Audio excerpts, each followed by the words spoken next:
I'll call to order the special meeting of the Zionsville Plan Commission of Wednesday, July 26, 2023. Please rise, start with the Pledge of Allegiance. I pledge allegiance to the flag of the United States of America and to the republic for which it stands, one nation, under God, indivisible, with liberty and justice for all. Mike, would you please take roll? Yes. Larry Jones. Here. Cindy Madrick. Chris Lake. Here. Mary Grabanowski. David France. Present. Jim Hurst. Present. And Sharon Walker. Present. All right, we do have 5 members, so we do have a quorum, even though we're not going to act on any business tonight. We still need a quorum to have the meeting. So in your packet was a set of minutes from the last special meeting. Has everybody had a chance to review them? I mean, can we wait till if nobody's read these, can we wait till the next? All right, so it sounds like not everybody's read through those, so we'll go ahead and approve these at the regular Plan Commission meeting in August. All right. So we're here for another informational meeting on the form-based code. You were going to start it off? Sure. All right. All right, I have a presentation. We're switching over. I'm going to try to keep my. Would you introduce yourself? Please? Oh, yes. Yes. Good evening, everybody. My name is Paul Lippens. I'm with McKenna, and we're a planning and design company that was selected by the town of Zionsville to assist in developing a form-based code. Let the record show that Mary Grabanowski is present. Oh, good. Sorry, I'm Okay, great. So please proceed. Planning Commission has had even, several presentations on this process and even a fairly recent one. So I'm going to try to dive into what I think you might be interested in talking about this evening. But just briefly, we're at a point in the process where Planning Commission will be charged with making a recommendation on this code eventually, when you're ready, to the town council. So we're not really here to convince you tonight that you need a form-based code or that you need even a zoning code revised. This is a decision that the town made a long time ago, well before my firm was selected. So we're at a point now where actually Planning Commission and Council has something that you can act on, that you can consider and you can make recommendations around. My firm was selected to do this project partly because we have a lot of experience in administrating codes, and we've done a lot of code revisions, particularly on places that have larger codes that involve annexation. But also our approach to form-based code is to create building types, and building types are form-based standards where the architectural regulations are embedded into the form. And that is an approach that we proposed to the town when our firm was selected. It's also an approach that we talked about and presented to the public through the SHREP process, which I'll touch on a bit. So the code that you have utilizes a building types framework to embed the form-based standards. And as I mentioned, this was validated through resident stakeholders in the SHREP process, and then we've worked with town staff to vet those standards by holding more than 20 meetings in our technical review process, where we originally proposed 5 meetings for technical review. So the adopted draft that was released has had a substantial amount of vetting by your town staff. As I mentioned, and we've talked about before, the purpose of a form-based code is to have predictable results and produce high quality public realm by regulating physical form. Building types do this by embedding architectural standards into the building. You select from a palette of those building types and you create a town, a village that's consistent with the type, the quality and type of public realm that currently exists in the village of Zionsville. And I just have this slide in here as kind of a reminder of the way this code was developed through a series of focus groups, breakout sessions, and then listening sessions all around the town, not just in the village. And then this is kind of the process reminder, noting that the adoption draft was released, and now we're at a point prior to conducting public hearings and considering adoption. But I think the important part of this graphic is it shows that this is a loop. When the town adopts a code, it is a code that's amendable. And the most important thing is that you have a framework that can be amended. So if the town decides you want additional building types, if you want to revise the standards, if you want to even revise procedures, that's something that is very common. It's very common to amend a code. What's much more difficult is to create essentially a whole new code rewrite, which is what has happened in this case. You have a new code that really compiles very complex regulatory structure while keeping most of the purpose and meaning behind those districts and the way land use was regulated intact. So I'm going to talk a little bit about the building type standards, because often this is what's most confusing, and it's kind of the biggest change. So I wanted to spend some time talking about this, and also talking about what was presented in the charrette, and then how those evolved to some of the building types in the code that are presented in the draft. I wanted to pause first on this lot coverage issue, which has been talked about a lot. I mentioned at my last meeting that we know that this is an issue that has caused a lot of projects to go to ZBA to ask for relief from this standard. We did debate this and talk about the issues fairly extensively with staff. I think if there's a desire from Planning Commission to revisit this lot coverage issue, I just recommend that you make a recommendation tonight to staff to have them look at it again. As I mentioned at the last meeting, after debating that issue with staff and talking about the potential amendments to this code, it remains the same. The lot coverage requirement in this code is similar, if not the exact same as what it exists currently. There might be minor text amendments that were made, but there was not a substantial relief given to this standard. If Planning Commission would like it revisited, it would be appropriate for you to make a recommendation to staff to look at this again. So going into the building type standards, the building type standards are, pictures that have architectural standards attached to them. It's my opinion, my professional opinion, that these are intended to permit flexible interpretations.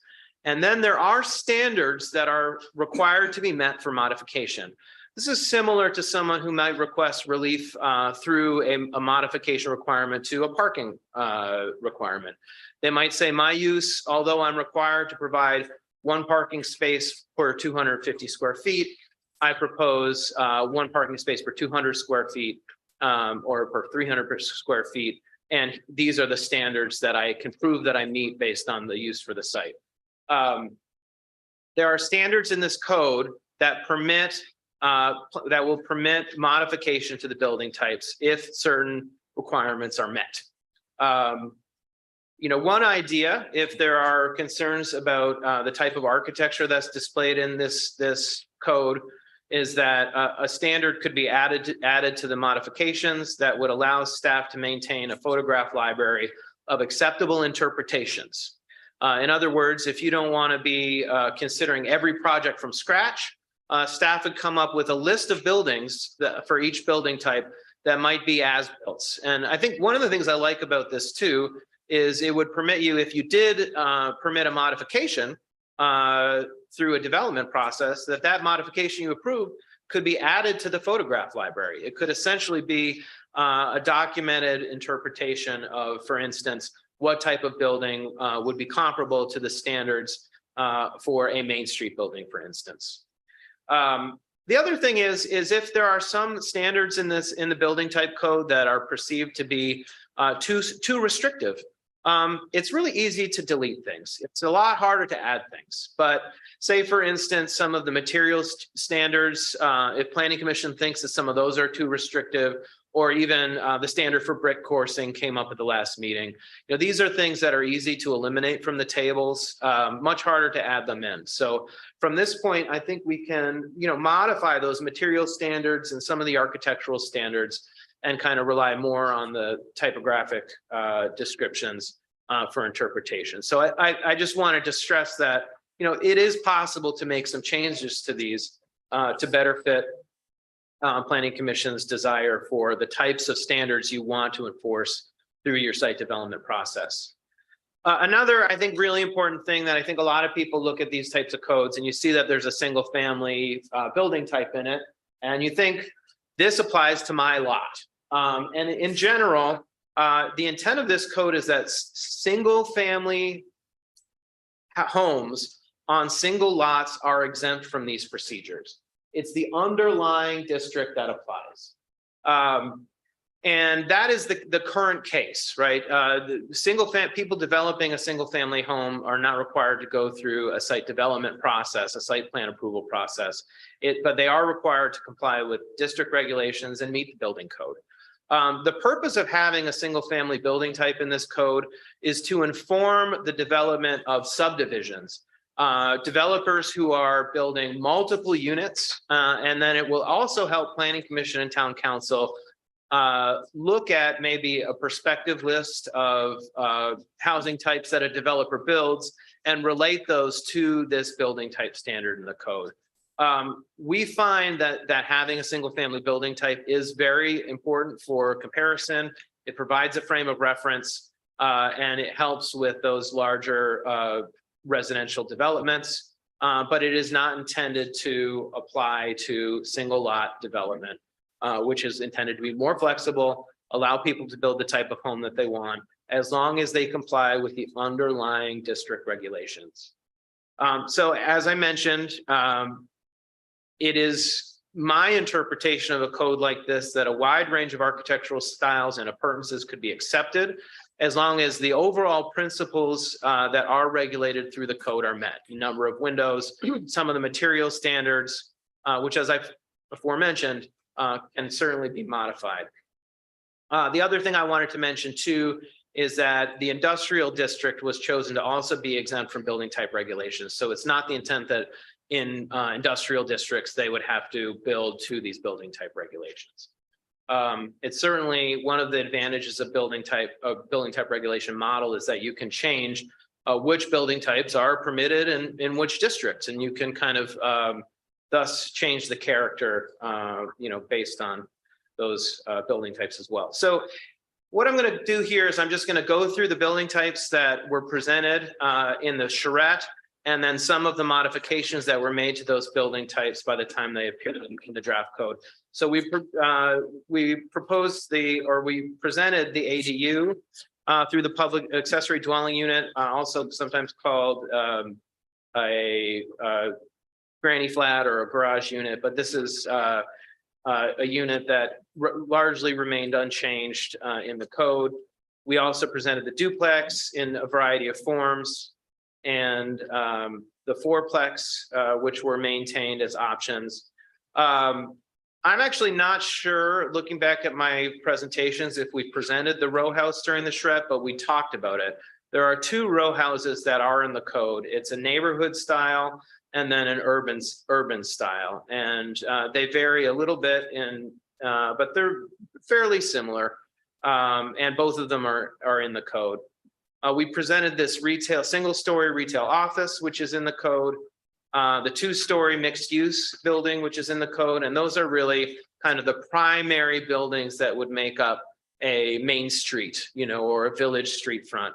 There are some other buildings that really are accent buildings to those. The bank, which is a building that is of a higher material quality, but can be used for things other than a bank. But this is a type of building that really adds to the downtown palette. The theater is another building that doesn't necessarily need to be used as theater. In fact, many historic theaters are not used as theaters. But this storefront adds to the public realm and is included in the code. We also presented this idea for a lease loft. This was, I would say, a larger apartment building.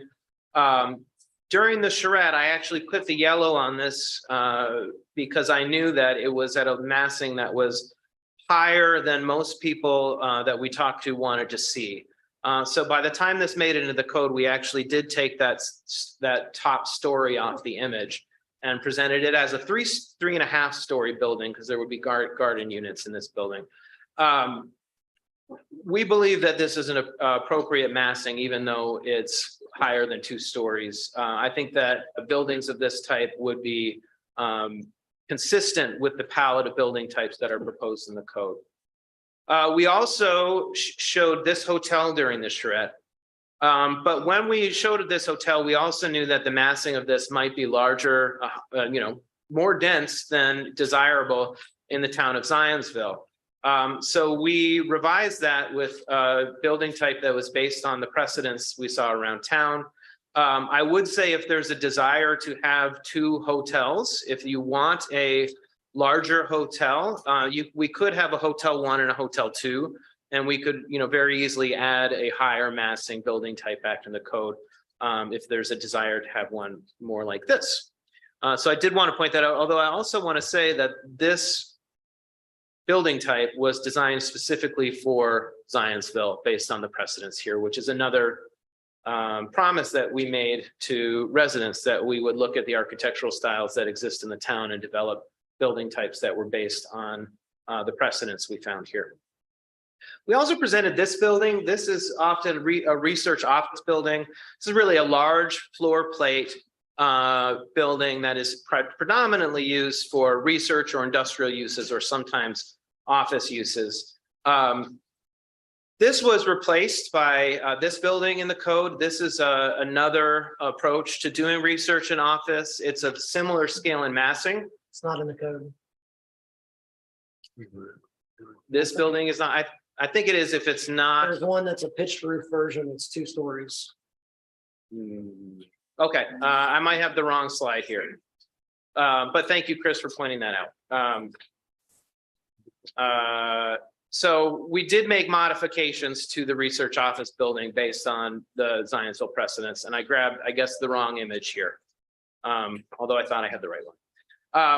The other thing that we talked about was, and I mentioned previously, is from an industrial perspective, this building type was not used for industrial because we decided not to have building type standards apply in the industrial districts. I think I've actually talked about this at a prior planning commission meeting too. I think this building type is interesting, and it could be added to the code as a large floor plate mixed use building, even for residential uses, and for some first floor commercial uses. I do like this building type, and it recognizes the need for larger floor plate buildings through development. So I think that is a point where we could go back and add. The civic building exists in the code, and we also added this building. This is a liner building. The intent of this building is to actually have smaller retail uses that can be on the edge of parking lots.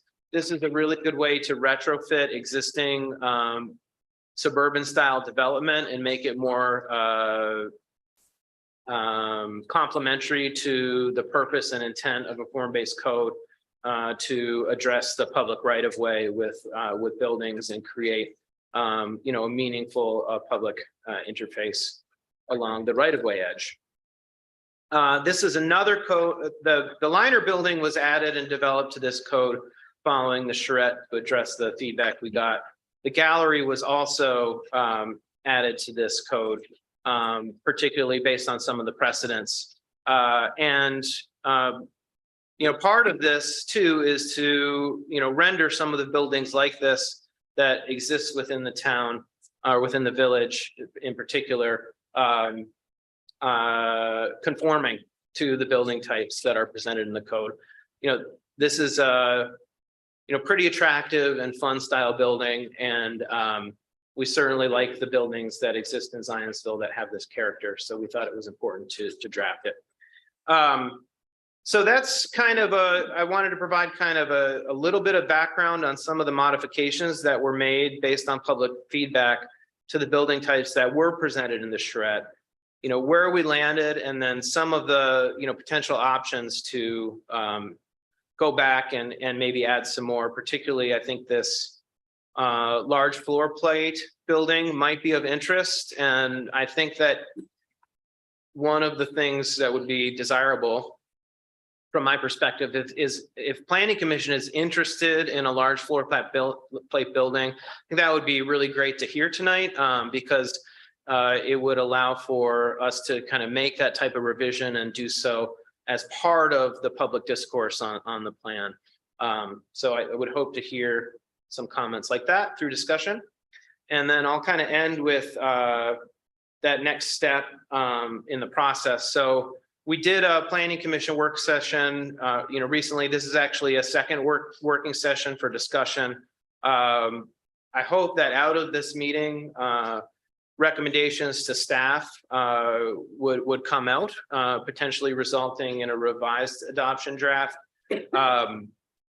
I would also say, I think certainly up for discussion tonight would be the process for submitting those comments. I think it would be, in my opinion, advisable if each planning commissioner were able to submit comments to staff, but then also potentially some guidance from planning commission to permit staff to combine and make some decisions on how those comments should be interpreted and then created for a draft. I think that procedural recommendation would be helpful this evening as well. But ultimately, once we've had time to consider those along with any other comments which staff could present that come from members of the public, that those comments would result in a new draft that planning commission would consider for recommendation to town council, and then ultimately town council would be charged with also making the decision. So a little bit of background there on the process. And I know tonight, the purpose of tonight's meeting is for planning commission discussion. So my hope was to take some notes and to listen to the discussion. I don't recall if there is public comment on the agenda tonight or not, but I would listen to both if there is. Well, I think I'm gonna let them speak. I have some comments. So, all right, thank you very much. I guess I'll open it up to people from the public if they have comments on this one. What I'm gonna ask is if somebody's already kind of hit your points, just, I guess ditto it or move on. But at this point in time, if anybody would like to speak, please come up, state your name, address, and make your comments.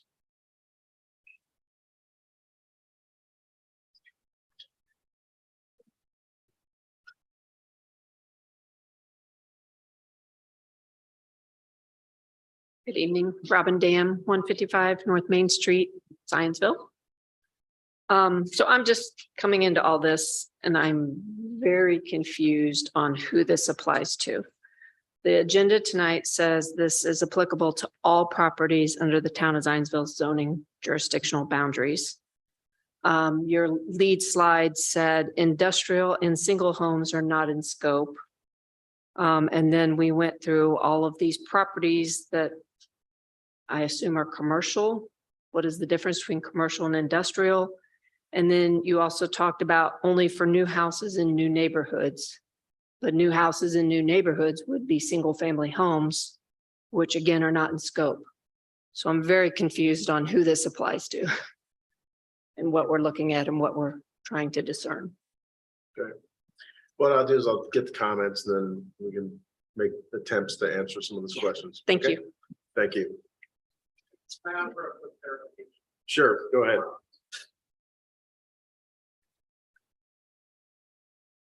I'm looking at the code and I think the office fabrication building type is building type M. So Chris, I do believe that building type I showed is in the code. Or are you saying it was different than the picture I showed? No, yeah, all right. So it's in the code, but it's a different picture. Right. So it is an important clarification that there is an office, but I got the wrong picture. Yeah, I just think what's confusing is we're showing images that aren't. Yeah, that's my mistake. I was meaning to update it, so I missed that, but it is in the code. So there you go. All right.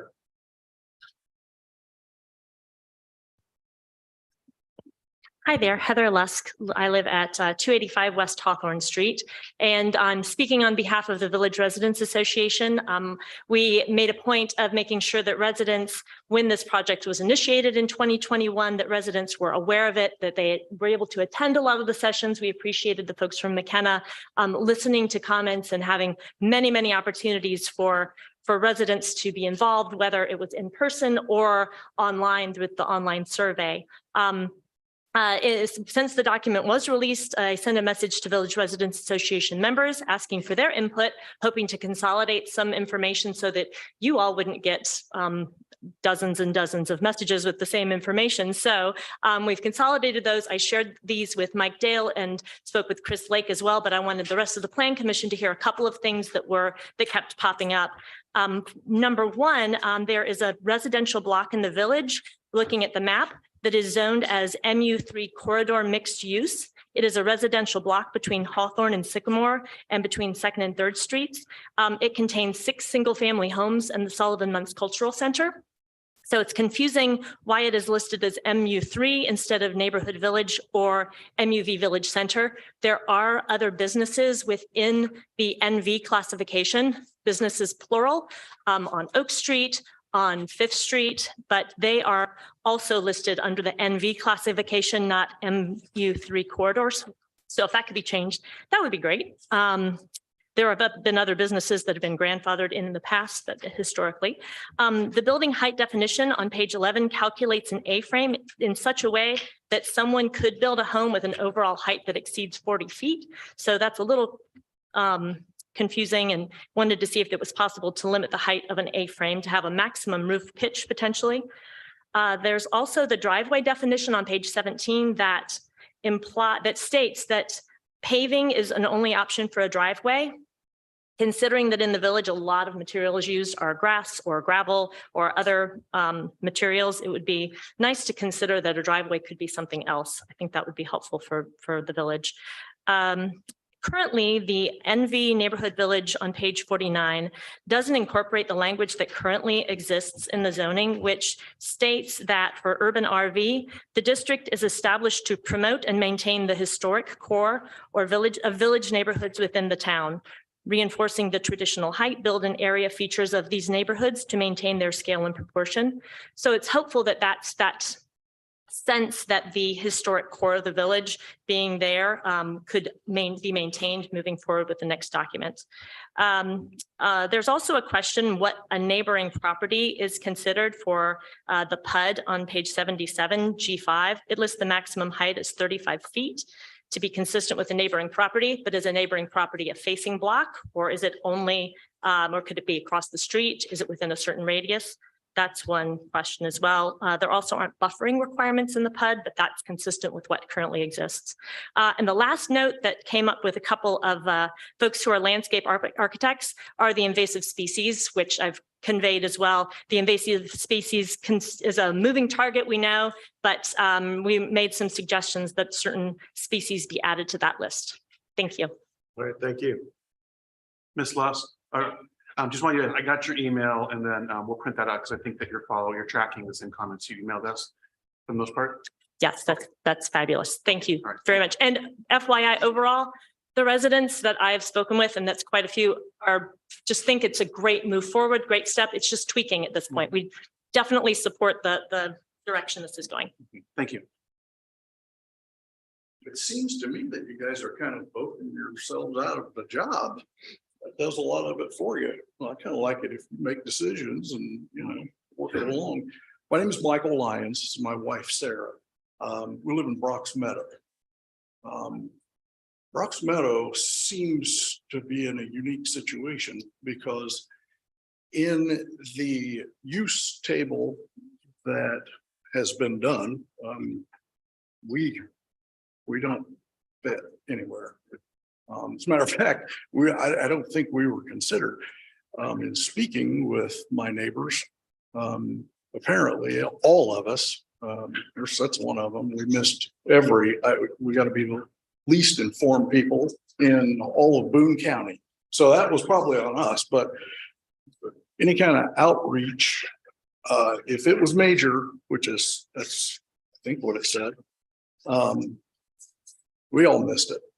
And it seems that we've got, I'm not sure how it will change.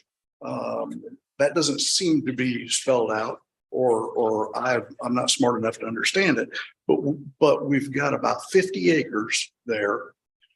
And between us, we pay about $90,000 in property taxes. And we're about to get governed here or fall under somebody who's got a house built on 21,000 square feet. I've got 11 acres and we farm on it a little bit. We fish on it a little bit. We have a handgun target that we shoot. We burn. We don't burn trash, but we burn wood. We've got a cow on the way. So, you know, there's no place in what's been proposed for us. So that would be, I think, my concern in a nutshell. So thank you for the time. I appreciate it. Okay, could you state the location of your property again? It's 8541 East 500 South. Bronx Meadow, there's 5 homes. Okay, thank you. Yeah. Hello, Sarah Lyons, 8541 East 500 South. Just again, was my husband. So of course we share a lot of the same concerns. I also would like to ask for clarification. I've looked through the document. I'm not an attorney. It is a little difficult to understand. The way that we use our property, as he described, would we still be able to use our property that way? Because right now we're in R1, and then according to the maps, it looks like we would be changing to N1, neighborhood 1. So what are the restrictions going to be on our property? How can we use our property? That seems to be governed by town code. I was not able to find any restrictions. Again, like you said, we burn, now we're able to shoot, we're able to have animals. If we sell our property, you know, if we're grandfathered in, if we sell our property, will new owners be able to use the property the same way we had? Or going forward, will they be governed by essentially a neighborhood status? So we are certainly looking for clarification on that. And of course, we would like to be able to use our property as freely as possible. I think that's why many of us built and purchased there. We don't have an HOA. We are able to use our property very freely. And we've really enjoyed that. And are, again, curious how these new zoning changes will affect the use of our property. Thank you. All right, thank you. Good evening, Bertel Clausen, 8493 East, 500 South, also part of the same neighborhood. I'm one of the other 5 neighbors, people living there. So first off, this major outreach informing the citizens of Zionsville on these ongoing efforts, it skipped us, all of us, which is somewhat unfortunate. It seems like a very exciting project, and much of what is presented today for the village, I think, makes a lot of sense. I would like to echo what Michael and Sarah just said. The proposed zoning of Brooks Meadows from R1 to N1 gives us some concern. I think the major concern is really that we don't truly understand what it means. From a retrospective perspective, can we not have our chickens anymore? Can we not farm a little bit of our land anymore? That's why we bought that land, to have the freedom to do the things we wanted to do. From a value retention over time, if we sell our property, somebody else buys it, and they will not have the freedom to do what we have or had, that might have a negative impact on the property values. And I think that goes against the spirit of living in this country. So I think my main ask is really to better understand what are the consequences, what does it mean for us to get rezoned? And once we have that understanding, I think we can continue the dialogue. But I thank you for your work and the presentation tonight. Thank you.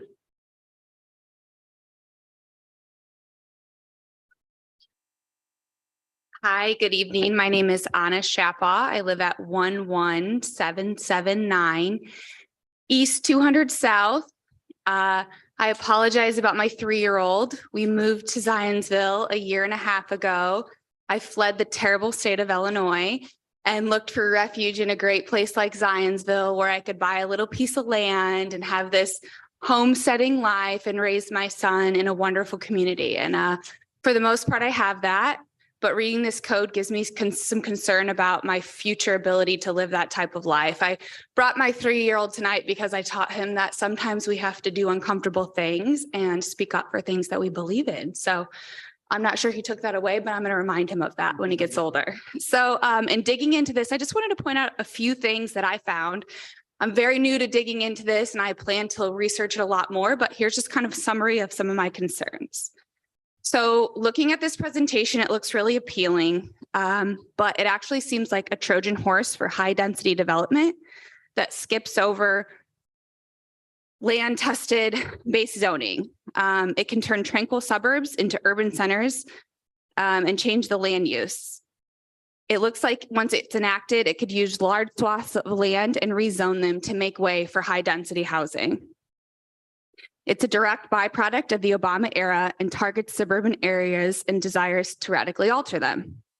It allows federal regulators to dictate where people live. It seems like social engineering. All of these things are very concerning when I know that as I talk to people that have recently moved to Zionsville as well, we pick Zionsville over neighboring communities for the green space, for the flexibility that we have with land, to avoid some of this high density housing and this brush of a wand that makes everything this uniform code. We choose Zionsville for freedom. And this code gives me a concern that if we enact this, we lose that freedom. So some of the questions I have is, why do we need a new code? What is wrong with the one that we have? And how does this code overlay into a comprehensive plan for Zionsville that, from my understanding, designs to seek to keep rural areas rural? Where's our protection in that? I saw that some of the land that is currently designated for equestrian areas can now be used for solar farms. I haven't found anybody who wants solar farms around here. So how do we address that? I have this overarching question of how do we stop this from being a catalyst for high density housing with government overreach that tells us how we use our land, the way we build, the materials that we use. And I don't want to see that happen. I want Zionsville to stay quaint and unique. And I like development. And I think development is a good thing when it makes sense. And it conforms to the standards of the population that lives here. And just based on my research and the little research that I've done into McKenna, but will continue to do, I don't think it represents that. So thank you very much. Thank you.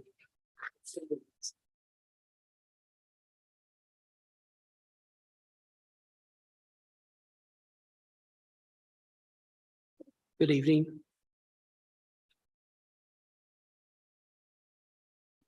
My name is Ralph Stacy and my wife and I reside at 60 South 2nd Street. I first came to Zionsville in January of 1946 with my mom, dad, and brother John for a lifetime and not a visit.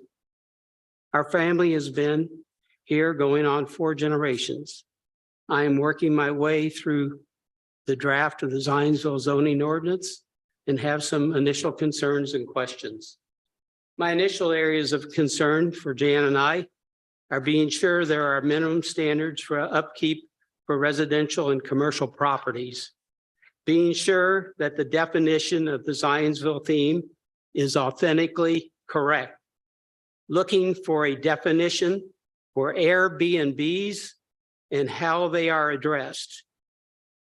Is enforcement and compliance of our zoning ordinance going to be most important in the future? Are off-premise signs like sandwich signs, trash enclosures, and etc.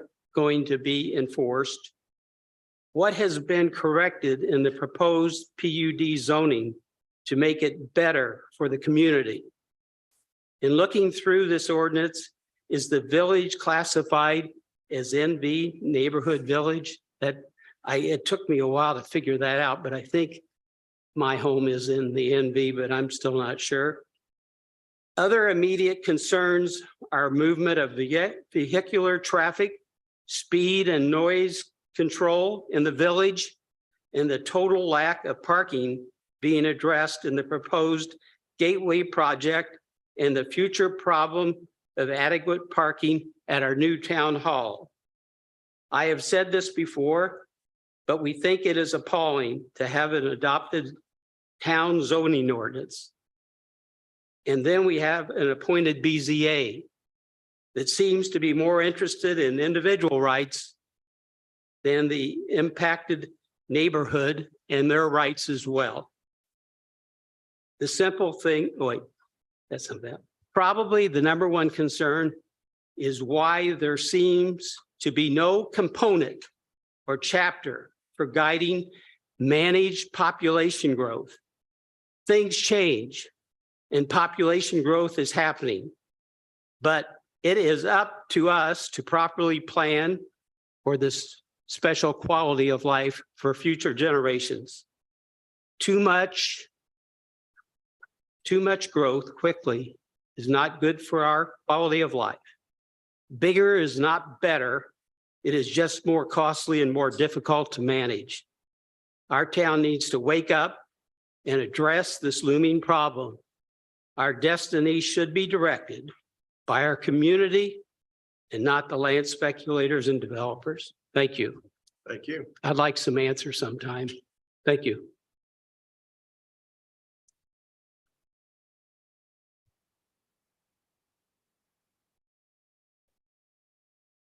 Hi, my name is Regina Sharrow. I'm a Zionsville resident. Thanks for allowing us to speak, and thanks, McKenna, for the work you've done. You did what you were charged to do, and that's the best. That's all we can ask, that you do your job. I love my town of Zionsville. I and everyone who moved here because of what it is, not because of what it's going to be in the future. If I wanted to live in an urban, high-density area, I would have moved to Broad Ripple, downtown Indianapolis. If I wanted to live in a place that has the same looking facades, I would have moved downtown Fishers or someplace like that. But I didn't. I moved here. I love the little village, and I love the rural community outside. And I learned so much at the meeting last week. Our plan, I have all the same questions as everyone else. Our current plan is that we're more high density around the village, but as you get away from the village, it's less dense. That is the plan. I want to know why we're moving away from that. I mean, we seem to be moving away from that with all the developments coming in. They're just being tossed all over the place, away from the village.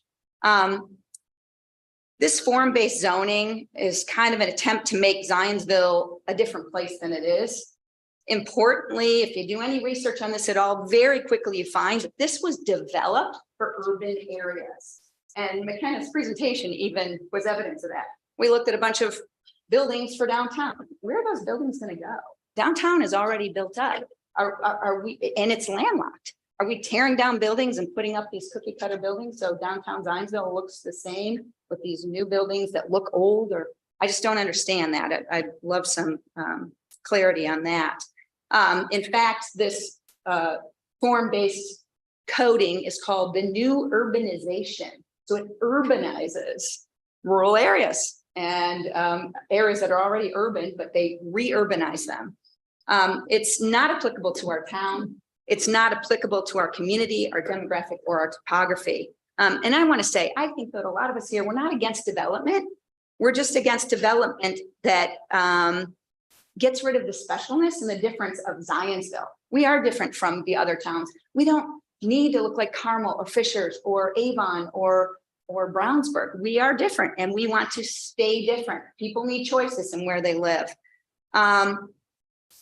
I guess just pointing out again, if you just look at a few articles on this form base, you see that it was started by activists, environmental activists, social justice warriors, and these are the things that they loved about it. It increases sustainability and lots of references to 15-minute cities. I don't know about you, but that doesn't sound like Zionsville. Yeah, speak into the mic, please. Pardon? Speak into the mic. Oh, sorry. Lots of opportunities to create communities reflective of equity, inclusion, and social justice. It redresses the harm suffered by vulnerable communities. It redresses segregation based on race and class. These are things that are replete in these articles about form-based coding. And what the proponents really love about it is you can rezone in one legislative action. You can quickly redo a community in just one legislative action. They love that the rezoning can increase intensity and density. Isn't that amazing? So lovely. You can upzone and increase development and access of underserved to public transportation and necessity. So all those underserved people in our communities can now have access to all the public transportation available in Zionsville. Not just the rich people get it. Everyone's going to get access to that. It can address areas where low-income minority populations have been historically disenfranchised and discriminated against. This does not sound applicable to the town of Zionsville, at least not the town I know. I looked at the 284-page plan. There are 34 pages of definitions talking about the size of the trees and where your bushes go and how things need to look similar. I don't think we want that here. Because of its initial purpose, the plan really seems to address the downtown area, but that's not the majority of our town. That's a minority of our town right now.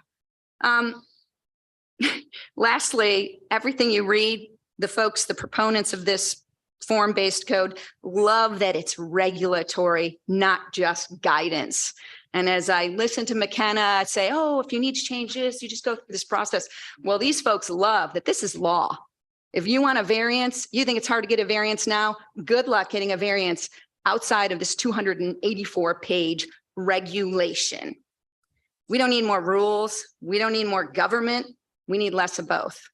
Thanks for your time. Thank you.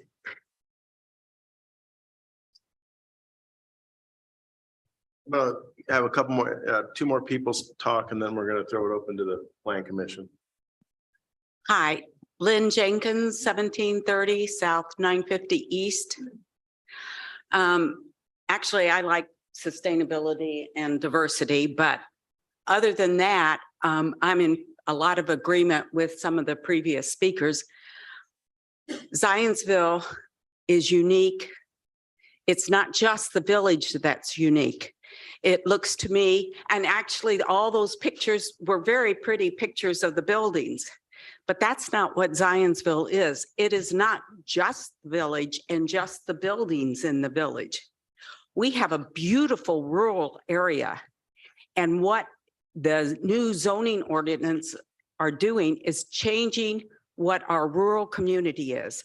I know many people, several spoke tonight, who said, we moved here because it's rural. I've been here 30 years, and my first house was a little bit larger acreage, but I moved a little further out onto a gravel road because I love rural, and it is wonderful. I smell the cows and the horses and have chickens. Nothing wrong with that. And the way you're adding all these easy ways to build high density subdivisions, you're going to lose what makes Zionsville. Otherwise, move to Westfield, move to Whitestown, move to Carmel if you want all that high matching business stuff. It just doesn't make any sense to me why you would give up the beauty and the uniqueness of the Zionsville community.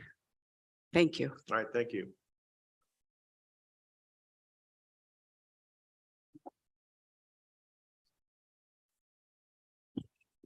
Hi, my name is David Agarwal. I live at 9906 East 200 South on the south side of the Bradley property.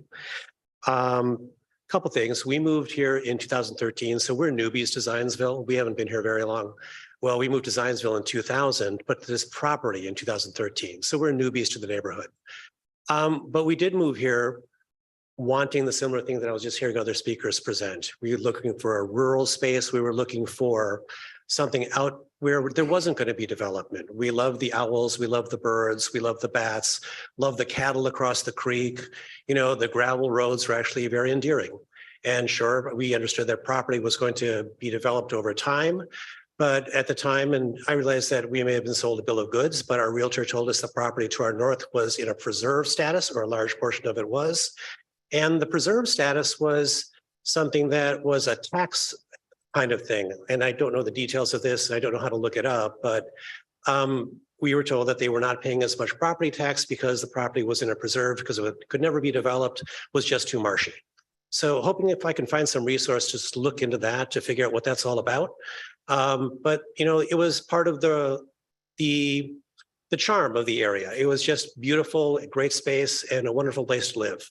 We also developed our property into a bit of a farm, and we have cattle and pigs and chickens and all sorts of things out there that just fits in the neighborhood. It works out pretty well. It was an equestrian town when we moved here in 2000, right? That's all changed. But it used to be something we were very proud of.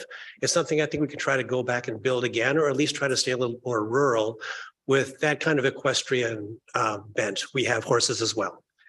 Mr. Bradley seemed to be a bit of a conservationist, right? He trying to preserve his property. It was very well maintained, very beautiful. The property across the river, across the road, always well cared for. And it seemed like he liked his solitude up in that rural space as well. In terms of density, I agree with what I'm hearing here, that density closer to the village maybe makes sense as develop starts there, but it doesn't really seem to make sense to increase density as you get very far away from the village. And, you know, if we're going to be rezoning properties to allow greater density across the way, that's a change in what Zionsville has been over the years. And, we're looking to you guys for guidance and maybe to kind of, help us figure out what we can do best. I'm not in favor of increasing the density as we get away farther from the village. And I'm looking forward to see what you guys will do to help kind of rebuild that character in Zionsville. It's kind of a slippery slope. You know, if we do this, what's coming next? Thank you. All right, thank you. All right. I'll open it up to members of the planning commission.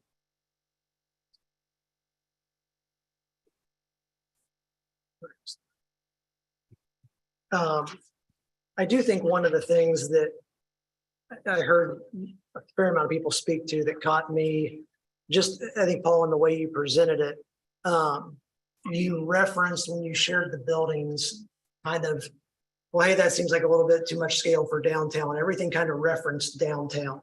And I think that's where there's a little bit of concern that this code really needs to be for the entirety of Zionsville and not just focused on how the downtown is affected through changes in this code versus the previous code. And that's what it seemed like.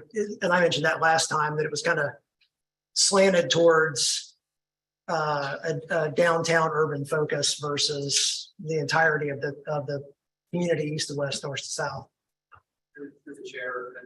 Sure, you can go ahead, speak, please.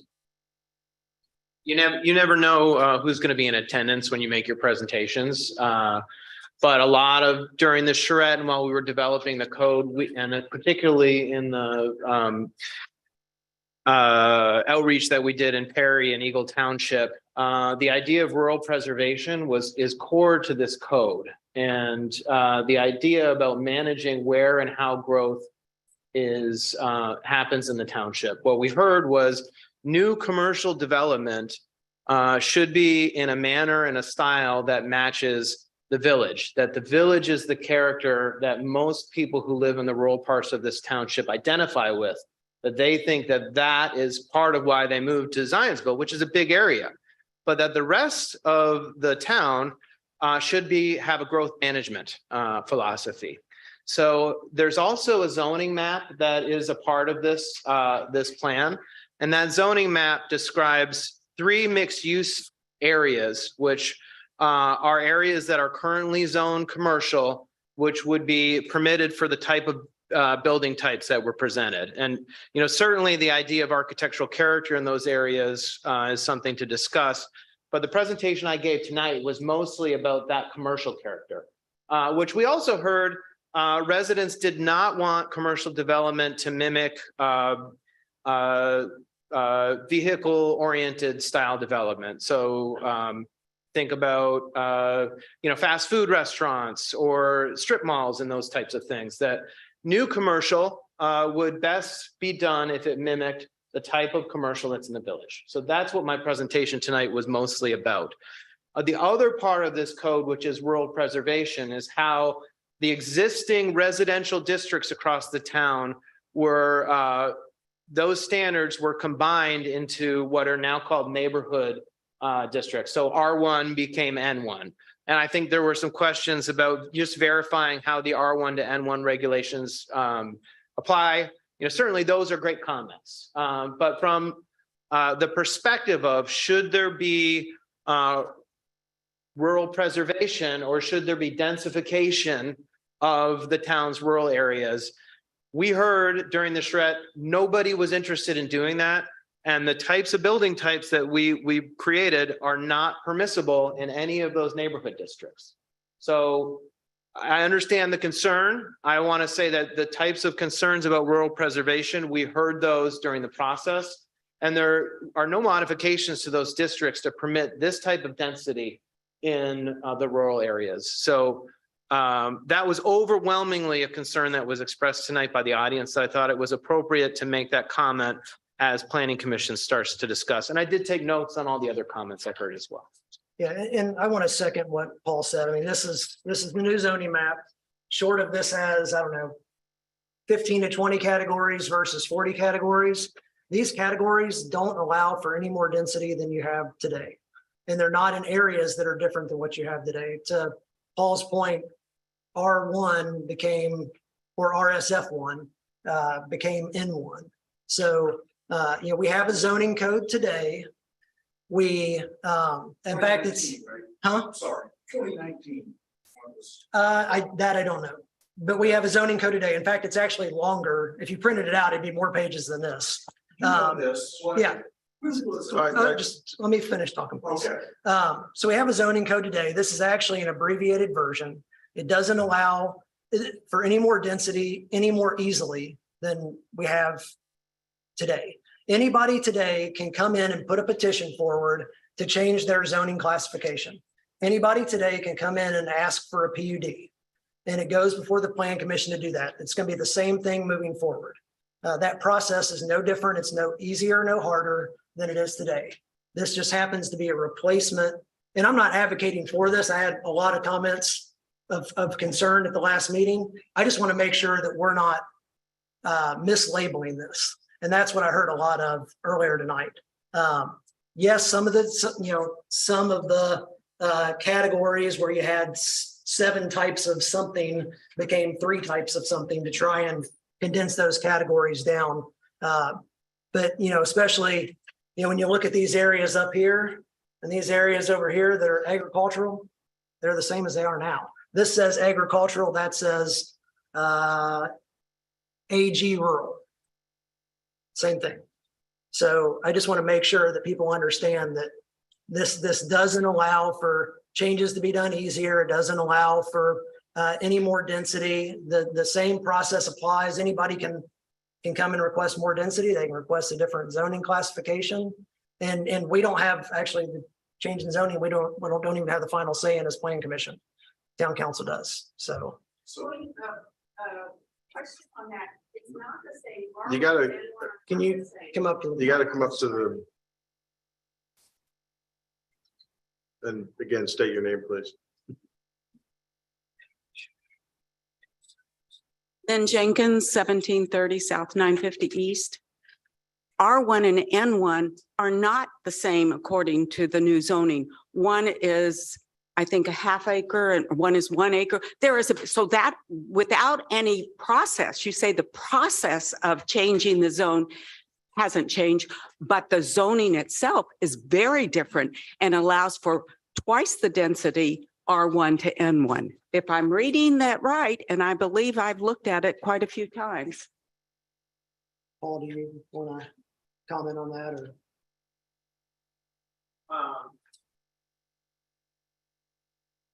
So in the process of district consolidation, you have similar standards in, say, what previously was R1 or R2, and some districts got consolidated. And in the instance when the minimum lot size changed, it was to prevent nonconformity. So I think you are correct in saying that if you had previously, and this is not, I'm not saying the exact, I'm giving an example. This is not exactly what's in the code.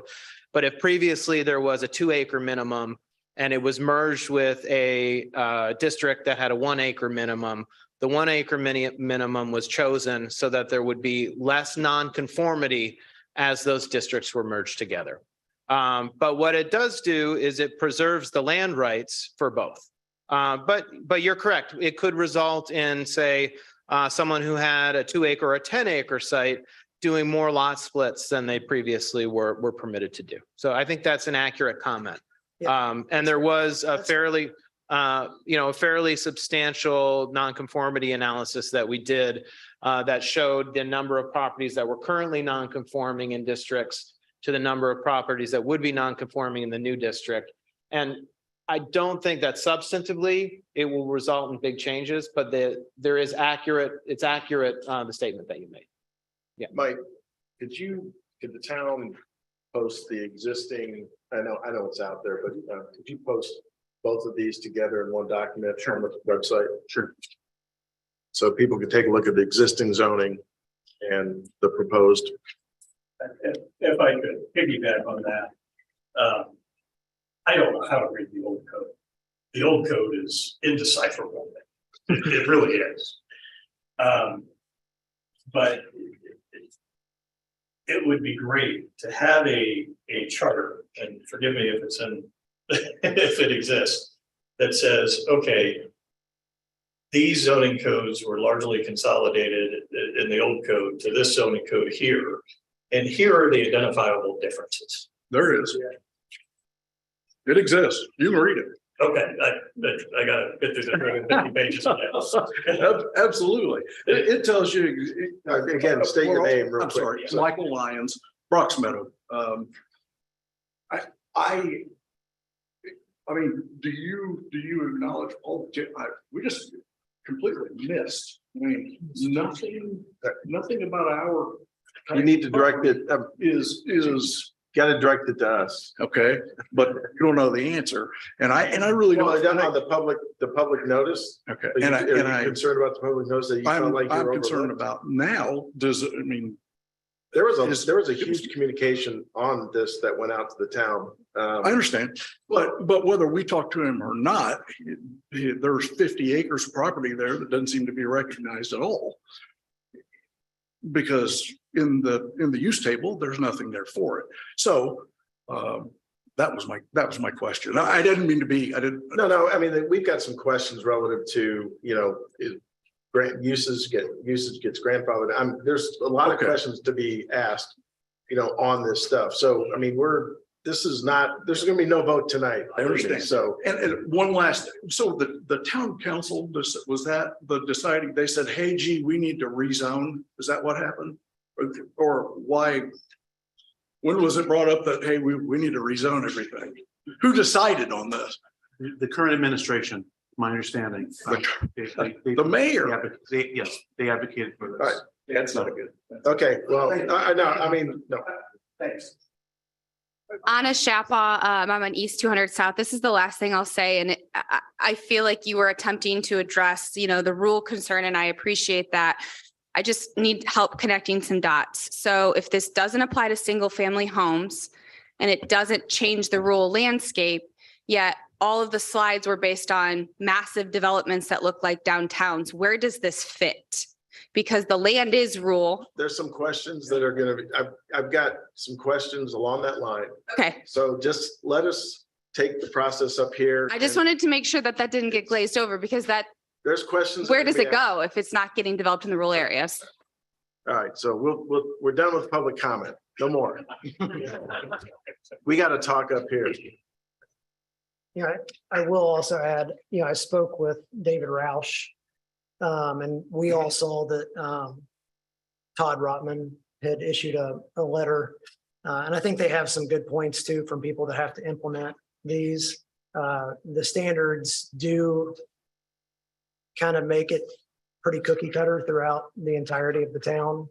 And they're also overly specific. So I think one of my recommendations would be to pull back on some of the specificity of materials, dimensional standards, in reading through kind of some of the intents of the form-based code and actually looking at Franklin, Tennessee, So you've got Franklin, Tennessee, which is an affluent rural suburb of Nashville. They have a form-based code.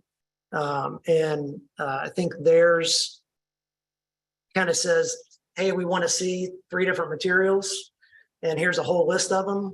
You guys figure out what works best. You know, we don't want it to be one homogeneous material, but I think something like that, more than this needs to be your primary and your brick can only be X and your, you know, windowsills can only be Y. I think something more along the lines of what they've done kind of puts some guardrails on it, but is much more open for people to have some individuality in how they do that design.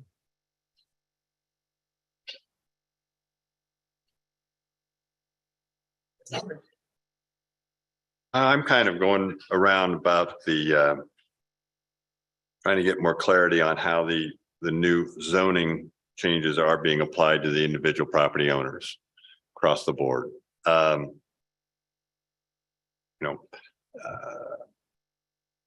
I'm used to City of Indianapolis, where I can go on the GIS and pull up and get the zoning per property, or it is blocked out fairly well.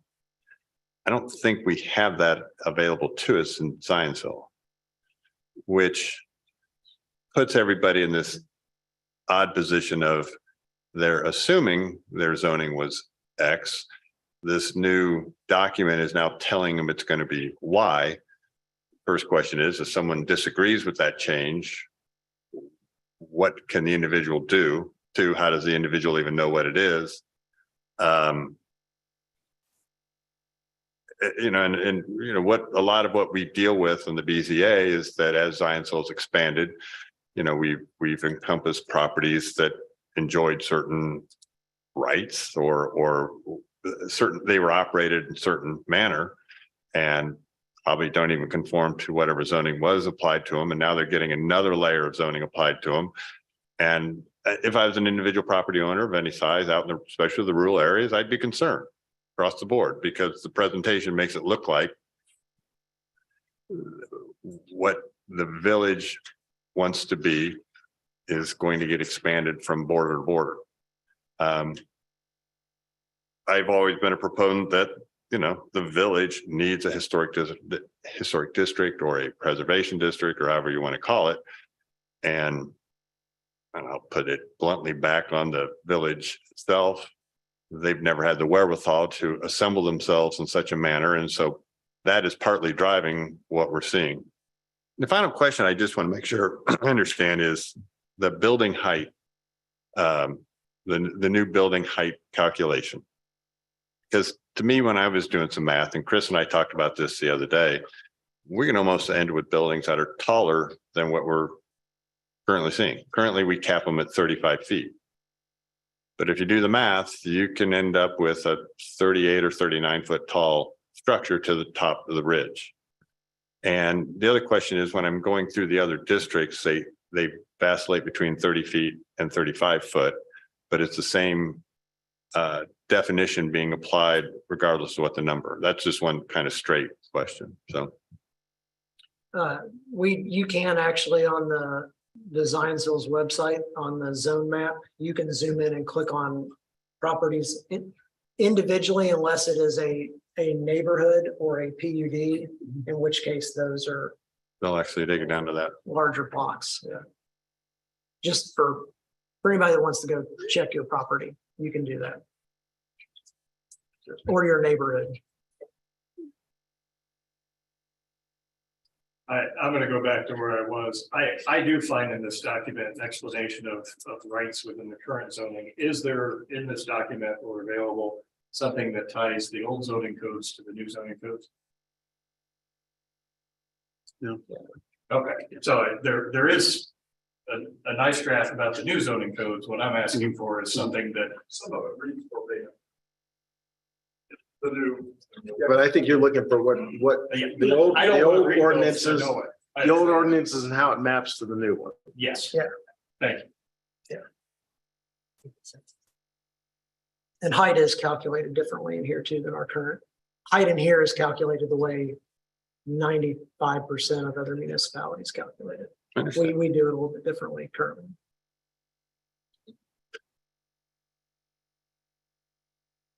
Anybody? All right, well, I guess I have some questions.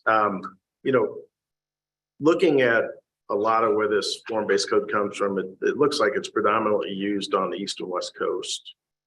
And it looks like it's mostly in areas that are pretty much well-developed. It's almost like they're starting to kind of turn and start redeveloping, so they're putting in regulation or, you know, ordinances to control that.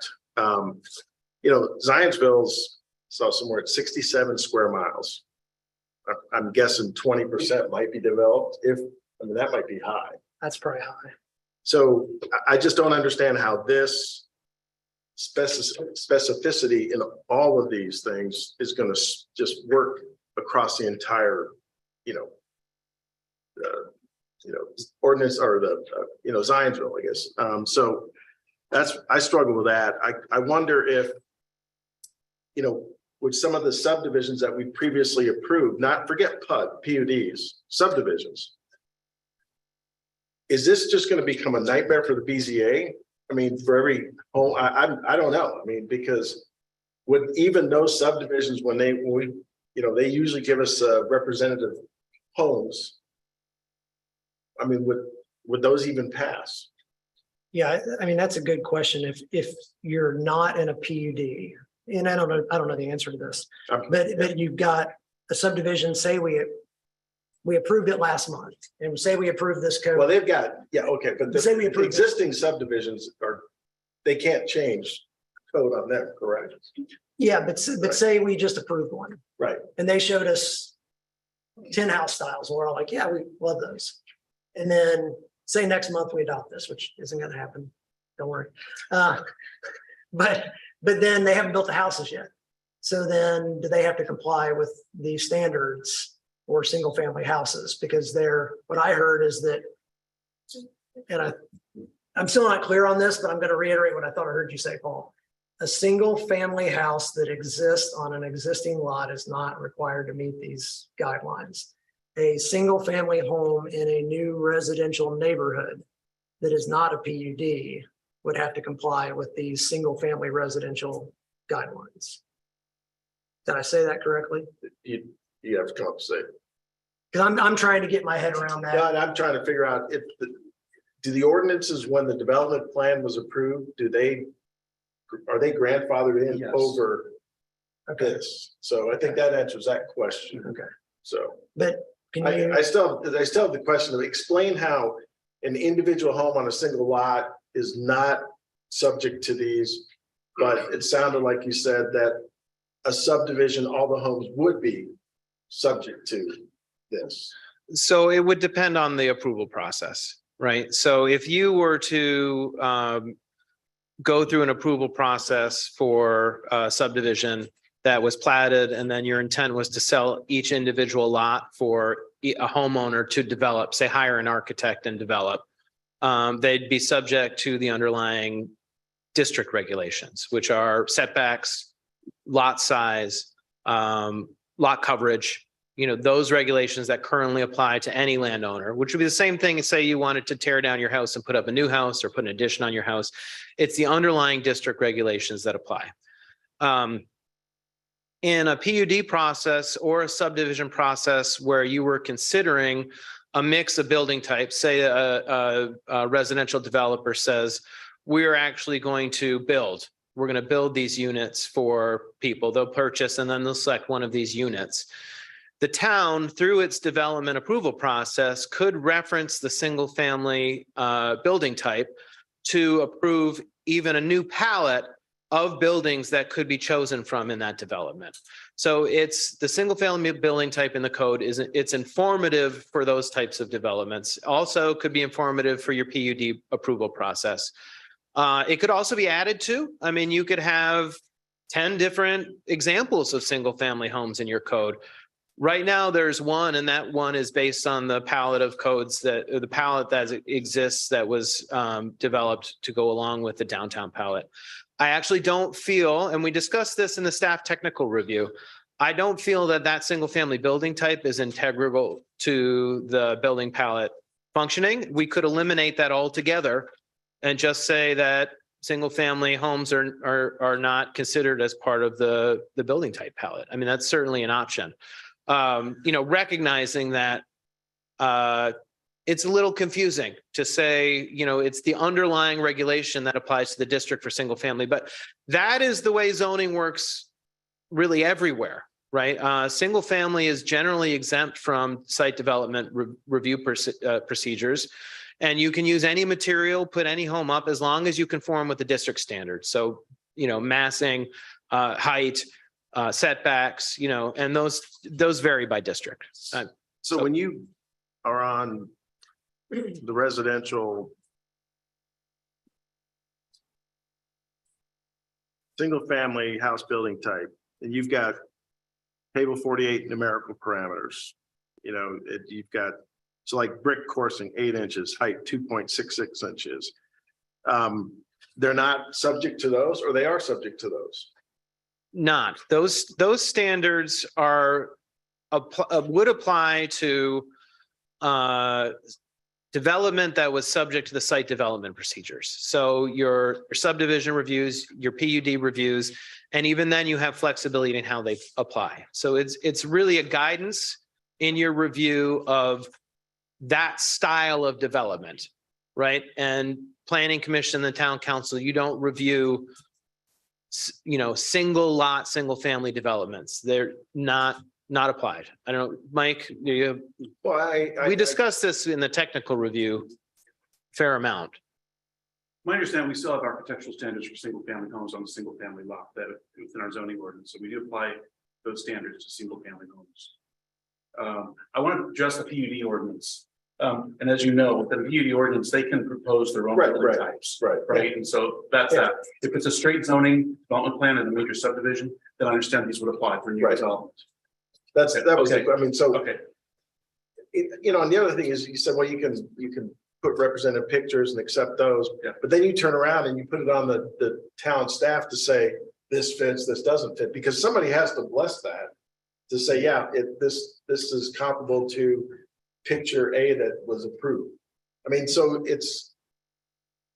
I don't want to really, to me, we try to get away from this arbitrary, like, yeah, I think that fits, or I don't think it fits. So I mean. And I think that's where, I'm looking at Franklin's zoning code, and, for the house, they say that primary materials on the facade, you need at least 2 of them: brick, natural stone, cultured stone, smooth wood siding, fiber cement siding.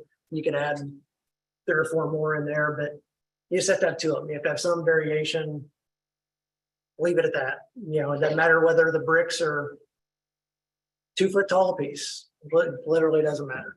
So, is there a way to kind of pull back to something more like that? And I'm trying to figure out, Mike, if somebody is, just to your comment you just made, if somebody's in neighborhood 1,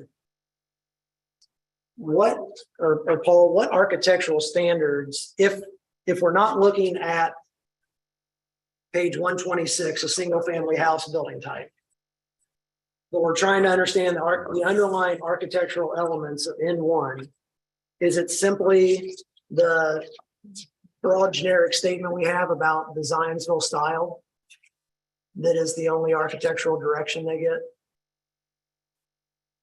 There's also architectural standards for redevelopment that can apply. It's section 5.02. 5 what? Sorry, I didn't hear. 5.02.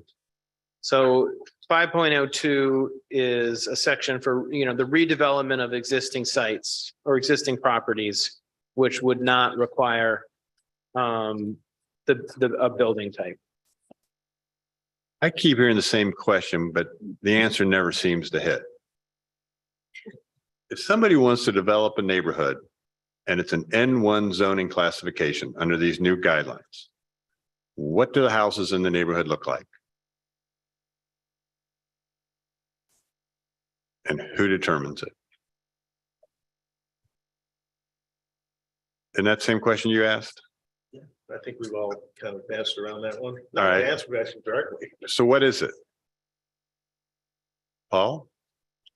The intent is that it would follow the same site development process for subdivisions and PUDs that you currently follow. I don't care about the site. what do the houses look like? It would be determined through your approval process. I mean, do you want, I mean, if planning commission could certainly say, we like the building type, the single family building type in this code, and we want that single family building type to apply to all our subdivision lot developments. That's not the way the code reads now. The code reads now that it would be. Are you talking about the current code or the proposed code? Talking about the proposed code. Okay. I guess we didn't intentionally modify the way your current code operates, right? So your site development process for those types of developments, that procedure remains in place. We understand that, but I mean, when you take a look at this, there's a very narrow definition of what you can build a residential home in a subdivision is going to look like. What it's going to look like? How does it read?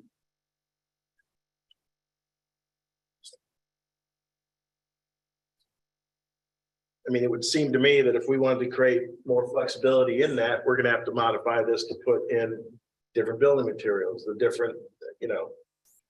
Larry, and I think in partial response to your question, if those lots, those empty lots, for example, were approved as part of a development plan, then those architectural standards that were applicable to that development plan would apply to that lot. If they weren't, if there was no history of development plan review, and therefore there's no guidance, then I don't believe there would be architectural standards. We wouldn't know how those homes look. But that's the one-off home. So would section 5.02 though, would that be the section that tells that developer, hey, I'm gonna go build this subdivision. My homes need to, at minimum, look like X. Yes, with like the X. building types for that zoning district. But that's not what I just heard from Paul. Okay. I just heard that if it's a redevelopment, I don't have to use the building type. I can just go off of standards in 5.02. We're gonna see these coming before us. And I don't want to be the one that sits up here and says, well, that doesn't look like the residential building type, which I'm not personally not thrilled with anyway. Only to find out that I've wasted my time in reviewing it based on that. The approval process for the major subdivision or for the subdivision, we go through development plan review. Right, and these standards would apply. It's the case where the subdivision did not go through that process. My understanding is then we wouldn't have architectural standards because those would be one-offs. Okay. Correct me if I'm wrong, Paul. But what if it were a rezone? What if it was ag to N1? What if it's a rezone? This is what we hear, right? Yeah. That's what you guys hear. Yeah. And the planning commission says, what are these houses going to look like? So I still haven't heard the answer to that either. Well, because it depends if there's a development plan, if it's a major subdivision, if you're just rezoning one lot, then for one. This is way before the development plan. On a rezone, because that's discretionary, planning commission has a right to say, what are these houses going to look like? Yeah, is it a PUD rezoning? No, just a rezone. Straight rezoning. Yeah. Okay. So what I hear you saying is, well, you go to the building type in chapter 5. The lot standards are at 305 for N1. We were there earlier. Yeah. So you have to work with both things. And yet for single family residential, again, I'm asking you if I've heard correctly. Yes. There's one style represented. Right. One. Right. There is only one. I think I'm trying to answer your question, Larry, through Mike. Did I get that? Well, and that's what I'm coming up against as well. Yeah. We have one, so if somebody wants to do 30 lots on 30 acres and fit the N1 zoning classification or N2 or N3, they're going to end up with 30 houses that look like that one example, the 6-foot deep porch, the slopey roof, the blah, blah, blah, right? There'll probably variations on that. Well, there'll be Narrow a variations blue on that. one and a red one and a yellow Right, one, right. but they're all going to look the same. I mean, that's what I'm trying to work around. That's right. Yeah, and I don't, that's the concern that I had last week is this forced homogeneity between all the buildings that, are they all gonna look the same? And I love downtown Zionsville, but what makes it unique is it's downtown Zionsville. It's not all over Zionsville from east to west and north to south. And so I feel like a lot of these things are more appropriate in one or two districts out of all of these. When I first heard about this, I thought we were gonna have like kind of this, form-based code that's gonna dictate, kind of the village and the close proximity. And then as it transitioned out, you're gonna get to more normal, the development that we've got going on today. Well, I think you see that from some of the standards that as you move out, the setbacks increase and lot sizes increase. And so you do see that. And I think Paul even had a slide that was kind of dense on one side and not, very sparse on the other. And I think that's kind of that spectrum from if you start in the village and go all the way out. But all the to- same house. Yeah, So, which if- is. Through the chair, Sure, go ahead. I just wanted to kind of pause a little bit on what the actual architectural regulations do say for the single family house. So when I say that there's a lot of flexibility in how you interpret this, I really do believe that. So say you were approving a subdivision that had 4 or 5 different homes in it.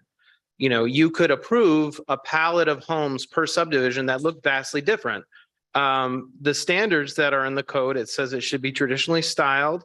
It has labels for where facades and windows and door openings and be recessed, patterns of solid and void generated by horizontal alignment, window groupings encouraged of 3, ground floor to be 2 or 3 foot above grade, minimum 6 foot of a front porch. So a front porch is required.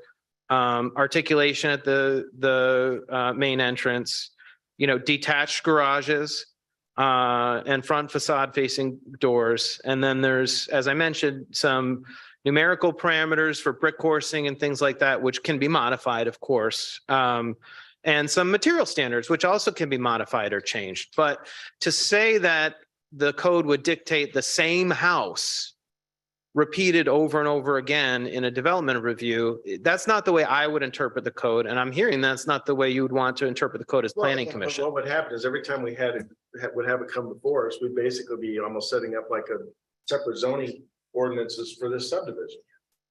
And, it seems like to me, a builder wants to be able to come in and say, what can I build? And see it in the ordinances and say, okay, I can do this. Not, I have to go in front of the plan commission and get separate, in a sense, a mini set of ordinances to build different homes.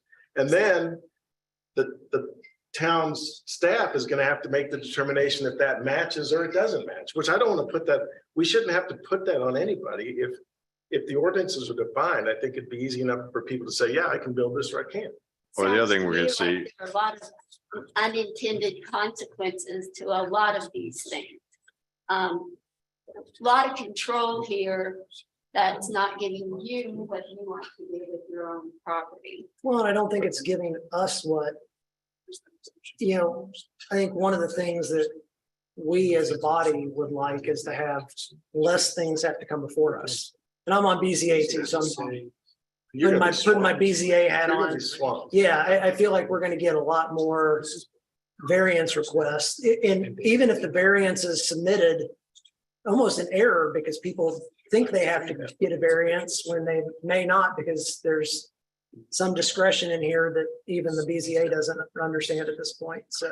And somebody was worried about, no more comments from the public, sorry. And somebody was worried in the public that this is gonna be, development run amok and density. I'm saying nothing's gonna get done. Because people are going, the builder's gonna look at this, I don't know what I can build. or what's gonna happen is every developer is gonna just skirt the whole issue and do a PUD. Yeah. The whole Which thing. is another thing that, ideally, if your zoning code worked right, you should have less PUDs. Correct. Not more. I've got some other things I want to talk about too. So somebody mentioned, I don't know, maybe they did or didn't, wind farms or solar farms. So the solar farms are permitted under special exception. So my question on this is, if the special exception conditions are met, then does that become a ministerial action that has to be approved? That's what the law says, yes. So right now, the way this is drafted, you could allow for wind farms and solar farms, which we just recently went through that, and that is not what is desired. And more importantly, if they met the criteria, we could not refuse it. Right. Yeah, and Meeting the criteria is subjective. Right, there's findings mandatory findings with every special exception. But it's a subjective determination by the board, whether the project meets those findings. Yeah. And it's, correct if I'm wrong, it's my understanding that we have to have some mechanism for those. But That's we my can, understanding as well. make sure that the approval process must go through Plan Commission, through BZA? Like what's, Yeah, you have to allow for all uses. The strategy is, do you want that approval to go to your BZA as a special exception, where if they do find that all the criteria is met, then it becomes non-discretionary? Or some jurisdictions are creating overlay districts where they have to rezone for solar and wind. And of course, that means that the town council has discretion. And the town council makes the decision, not the BZA. Different approaches to you know. But it's heard at the Plan Commission for a Recommendation. Positive or negative. yeah, I think for Who makes the me, final Right, the decision town council. is right. very different in Yeah. these two paths. Is- for me, I think having that go the course of Plan Commission council adds extra layers of scrutiny than if it just goes through BZA. So I'd like to see how we could adjust the code to make it go through that process. So another thing is we, did you have something? to add? Well, just you're creating a special zoning district for solar. So however, So we're saying, staff or Paul need to modify that. we're saying it's better to have no. Well, it'd still be a special exception, but you would only be a special exception if you got a rezone to a overlay district on wherever it's allowed. I guess it's in the ag It's district. usually ag overlay. It's usually what you see, ag overlay. So it has to be ag. But then it has to go through a rezone, even though it's in ag, to be approved. And no offense to anyone, we've got two BZA members here, but I mean, then the elected officials are gonna make that decision, not appointed officials. Yeah. Because Rumor rumor has it that BZA actually has certain guidelines they must follow as they do a review process. And so I'd learned that I guess you have to ask certain questions to certain individuals, so certain processes are. So another thing I had is we recently did the airport district up there. And we talked about multifamily up there specific. And yet in these ordinances, it looks like apartments are limited to 12 units. So, that's gonna limit a lot of people. The 12-unit apartments are gonna be expensive. Well, I mean, you're just gonna have PUDs where somebody wants to do. I know, but so where we're trying, I know Larry loves PUDs, but we're trying to get away from people moving to PUDs, and it looks like we may be forcing them to use it for what would be typically a standard, development plan. Yeah, I don't disagree with that. Yeah. Does anybody else have anything else? Let me see if I've got any other. I do know lot coverage, Paul, you brought that up. You had a slide up there. Todd Rodman had an interesting comment in his letter that he submitted and I think he articulated it probably better than I did. Lot coverage is intended to do, I think, two primary things. It's to control the scale of what is built on a site. And it's also, in our case, meant to control the stormwater runoff from impervious surfaces.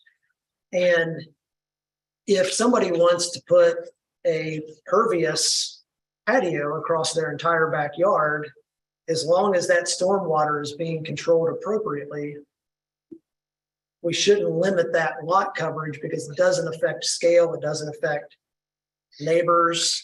It's their own backyard. And so how can we maybe increase lot coverage, which we kind of need to do anyway, because we decreased the size of the lot allowable in the neighborhood village district. So therefore the same size house on that, if somebody wanted to replicate a house on that lot, they're automatically taking up more coverage.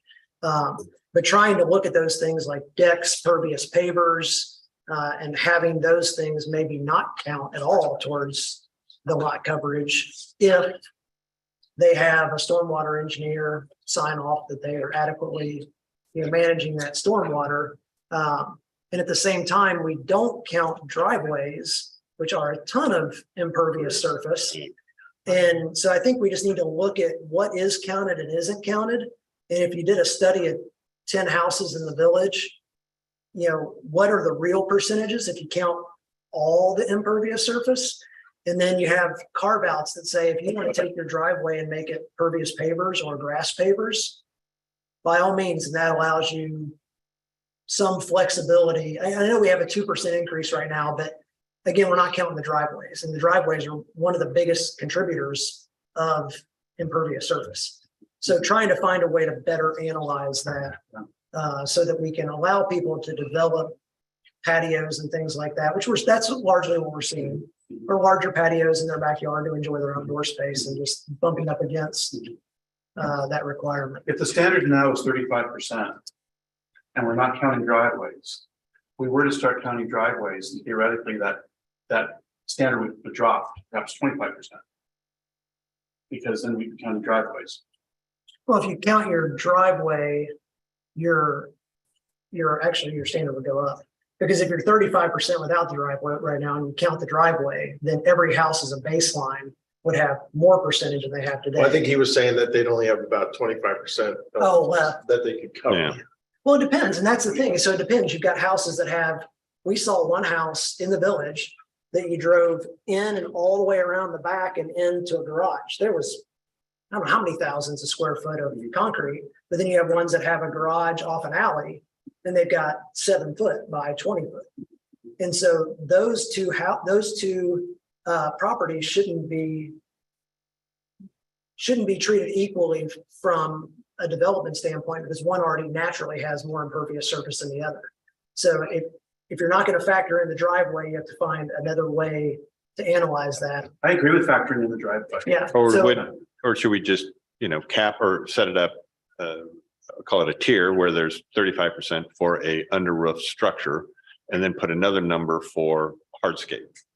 Yeah, and I don't know the answer, Yeah. but I think there's got to be a different way of analyzing it than what we're doing today, because it clearly doesn't work. We see these in BZA all the time for people that have frankly modest houses that want, 400 square foot patio out back, and they can't do it just because their lot's so small, they're already exceeding the coverage. So we shouldn't be hearing that every time somebody wants to put that patio in. Right. But it is actually a contributing factor to the drainage issues in the village. It is, and that's where, I'm wondering if you say, above this threshold, you must provide to us a letter from a stormwater engineer that says you're trapping and containing that stormwater on site for some temporary period, so we aren't overwhelming the stormwater. So perhaps there's no net increase in surface drainage. Something, yeah, Resulting from the development. not an engineer, but I understand the concern of DPW, and I think it needs to be addressed, but it can be addressed as kind of if you want to do this, here's a way to, to still control the stormwater and allow it to naturally happen. I mean, Like a lead alternate, like almost Yeah. like you get a bonus if you use certain impervious, and you can have more coverage. Is that what you mean? Well, yeah, or, if you can come up with a solution within your property that retains all that water from the extra 10% you want for your patio, then it's almost as if the 10% doesn't exist. You're still at your 35 and move on. Your analysis is excellent about, there are two purposes for lot coverage restraint. One is like intensity of use and one is all stormwater. So yeah, the staff talks about this a lot. I've been involved in some of these, where you have to interpret. So yeah, with creating options there, I know in the village, we've had several BZA cases. It's tight. So, you want the staff to maybe kick that one around, because that's probably, they probably have. We have, we've been around. I mean, we have, like we say, the decks are impervious and decks aren't. The slats have openings in them, the water slowly drains down through them into the ground, which is typically drier to begin with anyway than a natural soil and can absorb more of the water. So why are we counting decks? And so, just trying to Yeah. There's got to be a better way to do it. And I've got an interesting take on this. So after our last BZA meeting before it, I was in the village when we had that rain and hailstorm. And it was kind of scary seeing the water blow back up out of the storm sewers. But so I talked to a friend of mine who does do subsurface drainage installations, and he kind of told me, he says, Zionsville's got a pretty heavy sand bed down about 7 feet. So basically, the reason we aren't all sinking is that we do actually, the site does actually absorb a tremendous amount of water fairly quickly. So it's really just that initial blow. And he was talking about some subsurface drainage systems he's put in that they go down 6 feet and they put in tanks and it fills up and it dissipates. Yeah. Anyways, it's out there, it's available, and it can be done. Well, I mean, it sounds like you want that worked into this, and you probably want it worked into the existing. Oh, we want everything. Well, and I think, sustainability in general. Yeah. I mean, there are things that, we should encourage, solar panels on the roof, which this does. We should make that process easy. We should encourage stormwater management, which isn't necessarily in this. We have it in other documents in the town, but, trying to make accommodations for those sustainable items, green roofs and, things like that, aren't currently probably allowed the way this is. So here's the $64,000 question. What do we do from here? I mean, there's a lot of stuff that was brought up tonight that I think needs to be incorporated into this form-based code before, I think it's ready to be heard in front of the plan commission. How we want to go about that? Everyone wants to kind of submit their recommendations, changes, and, I don't want to keep having a monthly, update meeting. I'd like to get this thing to a point where we can have the hearing and, run it through the process and see what happens. Yeah, I mean, I think we've gotten some feedback. We've gotten feedback here from the public. We've also gotten some written feedback as well. I think for each of us individually, the things that we personally care about, try and find a way to concisely articulate those and draw from examples that we've also been given from the public, put those out there, and then kind of ask staff and McKenna to evaluate those and see if we can come back with another draft. And I think it'd be very important for me when we get that draft to be able to easily understand what's changed from one copy to the next. So I don't have to read all 290 pages again, as fun as that was the first time. So if I wanted to add something that referenced what the gentleman and his wife from Brock Meadows said, then I would write that as a comment or a question and give it to you so that they can be assured that they're going to be heard and their area is going to be looked at. Because I drive by there all the time when I go come to signs. So I know where you are. Let me make one point. When you submit these to Mike or the staff, do not broadcast all. Correct, Mike or Dan? Correct. So it's a violation of the open. Provide Yeah. comments to the staff only. Not for discussion by email, so. To Sharon's question, the comments will be addressed in some form or another. Okay, gotcha. Okay. And we've gotten some good letters. I'm not saying nobody's going to give us bad letters. We got some very good specific letters from people with their comments.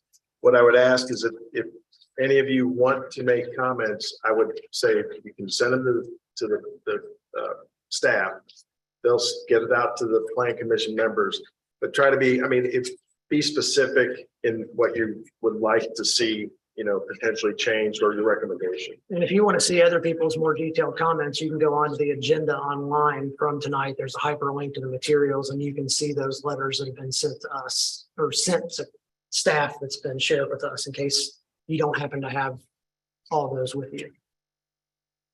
All right, so let's do this. Everybody try to, I'd say within the next week, get your comments into the staff. I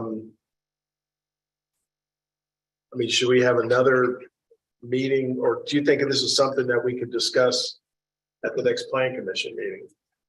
Or something like this again? I'm open to either one. What's the timing to get them processed and back into a document that we can review? And so we can review it with enough time to digest it before we show up at a meeting. And I think we're 2 months out from another one of these meetings. And then potentially at the following month, have it as a docketed discussion item. Just trying to think. of the I know that's a timing. slow process, Yeah. but I agree with Larry too. I mean, we need a week to review So, it before we have a yeah. meeting. So let's do this. Let's get an update from staff on progress at the regular meeting. Okay. Let's see where that stands, and we can kind of take that as a lead and figure out how we want to proceed. Yeah. Everybody okay with that? Are we envisioning at least one more opportunity for the public to comment? I mean, well, you know, you gotta understand, the public's gonna get the opportunity to comment at the hearing. Yes. At that point in time, Dan, correct me if I'm wrong, but at that point, the document is completed and we're just making a determination on the document as drafted, and is there editing at that time possible, or how does that work? You can do anything you want. It's up to you. I just think in a substantial or complete rewrite, the more public input you get. I mean, you're gonna have more input yourself. Well, I mean, to be honest, right now, I think that, I think what's gonna end up happening is we're gonna end up, getting an update next month. I think we still are gonna have another one of these meetings. And hopefully at that point in time, we could then move forward with the public hearing, so we can act on this. Even at the hearing, you can continue the matter. So you're not committed to making a decision. even at the hearing. Yes. I had asked at the last special meeting, yes, at the introduction of the form-based code, that we make an effort beyond statutory in notifying the public of the availability of this document to the Commonwealth. Due to what I believe is only oversight, but we missed that opportunity. To my knowledge, the only way people knew about this meeting from the town was in the agenda center, or if you happened across the form-based code website. I think that is a mistake when we are talking about addressing the rights and restrictions of every property owner in Zionsville. I really believe we need to count that. These people found their way here. That's wonderful, but I don't think we reached all of Zionsville. I don't think that they know this is going. So your suggestion would be that the town be more proactive in getting the message out. Right now, it's. And I understand some folks tonight missed the charrette, also a different time and in the world. Which was 3 years ago. Yeah. It also a long time ago. During COVID. But the methods of communication around that included social media. And it included what looked like deliberate outreach to different communities by town staff. And so, yeah, it's social media at the least. The Levin Reporter, I'm sure, is a great newspaper, but I'm not reading the small print on notices there. And when if somebody were having a zoning request change for the property, they'd have to notify neighboring property owners. There is an argument to be made. We're changing everyone's zoning and we should specifically notify each one that these conversations are going on. In the day of social media and other communication methods, maybe we can talk ourselves out of doing first class mail to every single property owner, but I wonder if we could get notice out to inform the public of where to find the agenda, where to find more information proactively. yes, Right. Okay. So, I hesitate advertising or sending a notice saying a specific hearing date we're going to do. X, Y, or Z on a specific hearing date, because that could change. Well, that could change. Right. Yeah, no, but it's a. Yeah, but we can Yes. inform the public and where to find more information is the most current information. Yes. Okay. And in a timely fashion, so Right. they're not getting it on Friday Right. and, Right. yeah.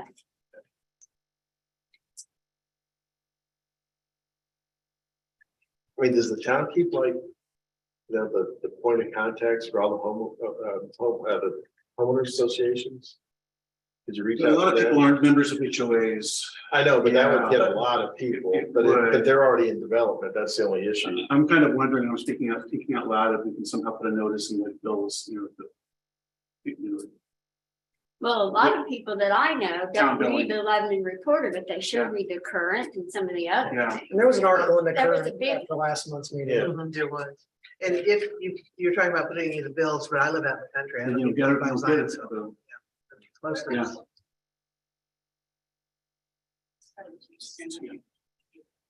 Yeah. Well, if postcards were for the charrettes, that kind of goes with, if we do the same effort we put in with the charrettes, that would. I guess Mike will research how is the best method to kind of reach out to everybody. I mean, postcards would clearly be the most direct means, trying to figure out an easier way, but yeah, postcards would be. All right, so everybody submit comments, recommendations. Next plan commission meeting, which is August 21st. No, it can't be 21st. It is, Third. yep, 21st. Okay, it is third Monday. Okay. No question, We'll Chair. get an update. No, it's the 16th. Oh, no, it is the 21st. I'm gonna Wednesday, I have a meeting on Wednesday. Okay, all right. And we'll get an update, and then at that point in time, we'll make an assessment on how we want to proceed from there. So I guess I don't think we need, are we all done here? By acclamation, yay? Yay. Once again, thanks everybody for showing up. Appreciate it.